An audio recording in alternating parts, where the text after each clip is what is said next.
gbogbo ọmọ nàìjíríà rere ẹ kú dédé àsìkò yìí, ẹ kú bẹ́ẹ̀ ṣe ń kẹ́tí sí wa níléeṣẹ́ Afọlábí TV.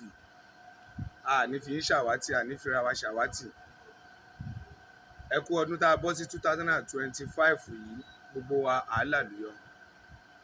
Ìjọba àpapọ̀ pàápàá bàbá wa ààrẹ Tinubu, ẹ bá wa dísà ejò kẹ mú ti kó ẹmọdé nínú ọdún 2025 yìí. Àṣà ẹ lọ fọkàn balẹ̀, ó ti bá 2024 lọ. Ọlọ́run ló máa ń fi ọkàn ẹ̀dá balẹ̀ láyé. Kò sí ẹ̀dá kan tó lè fi ẹ̀dá kan fi lọ́kàn balẹ̀. Ọlọ́run ló ń fi ẹ̀dá lọ́kàn balẹ̀. 2025 tá a wà yìí, màá fẹ́ kẹ́ ẹ gbìyànjú torí kò sẹ́ni tó mọ̀la. Bọ́lọ́run ṣe gbé yín sípò yẹn ẹ mọ̀la o. Ẹ̀dá lè lóun lọ ibìkan lọ́la kó jáde láyé kílẹ̀ tó mọ́. Nítorí náà gbogbo ohun tẹ́ ẹ bá fẹ́ ṣe lásìkò yìí tẹ́ ẹ wà yìí, ẹ ṣe kó dáa.